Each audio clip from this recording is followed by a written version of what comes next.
Hi this is Sabhya welcome to my YouTube channel. मु आज आपण मानक संगे गोटे इंटरेस्टिंग टॉपिक ऊपर डिस्कशन करने को जाऊँगी that is how to choose the right career path.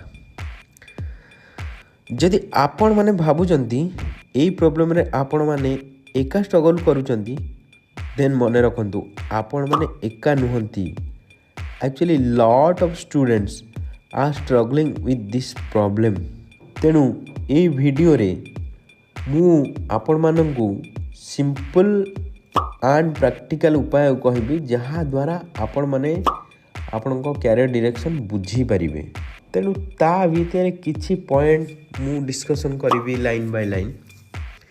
First of all the most important thing is understand yourself.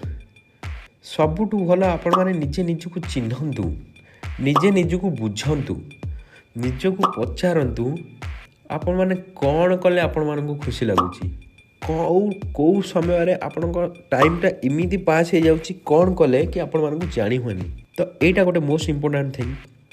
जदि एटा क्लियर आपण हो गले you should know your strength and both weakness. ता माने कौन ना लाइक आपण माने देखिथिबे कहीं आर्ट रे भल, कहीं कोडिंग रे भल, को मानकर कम्युनिकेशन स्किल बहुत स्ट्रॉन्ग, को माने डिजाइन रे भल होंती, को माने भल एनालिसिस करि पारंती। ठीक अछि, समस्तंकर स्पेशलिटी इज डिफरेंट। तेणु आपण माने भावंतुनी एक्स कोडिंग स्ट्रॉन्ग अछि माने मु ता भलिया स्ट्रॉन्ग हे परिबी कि से भल गाई पारुछि माने मु भल गाई परिबी, सेटा नुहे। आपण माने निजर गोटे स्ट्रेंथ ऊपर कंप्लीटली फोकस करंतु, कैरियर धीरे धीरे क्लियर होगा लगा हो।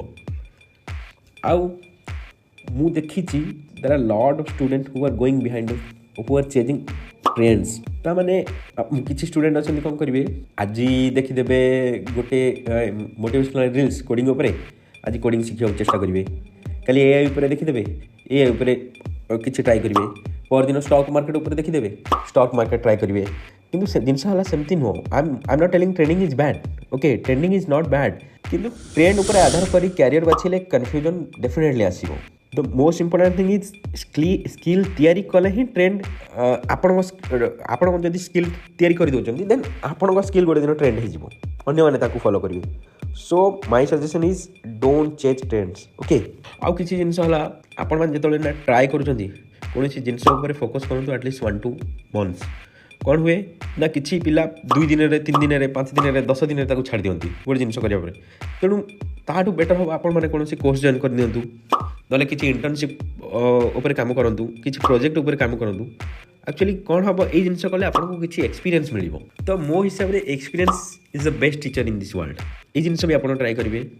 आउ गोटे जिनस ऊपर आपण फोकस करबे, आपण ऊपर टाइम इन्वेस्ट करंतु। मु जेमति कहली कि कोनोसी जिनस ऊपर 1 मास 2 मास 3 मास काम कले ही आपको क्लारिटी गोटे मिल पार। ओके, आपन भाबे गोटे दिन मते टोटल कैरियर डिसाइड मु कर देबी कि नहीं ए जिनस ऊपर मु स्ट्रेंथ सेटा हबनी। स्लोली आपन मान को जणा पड़बो कि हां मु ए जिनस कले एथिरे ग्रो करि परिबी। तेणु आपन मान को किछि जिनस मने रखना को पड़िबो, लाइक जेमिति कि परफेक्ट कैरियर किछि भी नाही। तो most important thing is right direction. आपन मान को डायरेक्शन मिलबा ही एनफ। जदि आपन माने आपन को कैरियर को नै कि सीरियस अछंती देन काली किछि नाही, स्टार्ट टुडे, ओके। आज ही स्टार्ट करंतु। तेणु किछि जिनस ऊपर आज ही फोकस करंतु, everything will come automatically. Start चलिले ही बाट आसीबो, ओके। बसिक रहले दिन जाके बाट फिटिबो नाही। तेणु एमती किछि इंटरेस्टिंग जिनस मु आपन संगे शेयर करबी। आपण मानकु रिक्वेस्ट करिछि दया करी मो चैनल टिकु सब्सक्राइब, लाइक और सब्सक्राइब करियंतु। एवं जदि किछि भल लागुछि और किछि खराब लागुछि कमेंट माध्यम रे मते जणाइ परिबे। Thank you, Tata.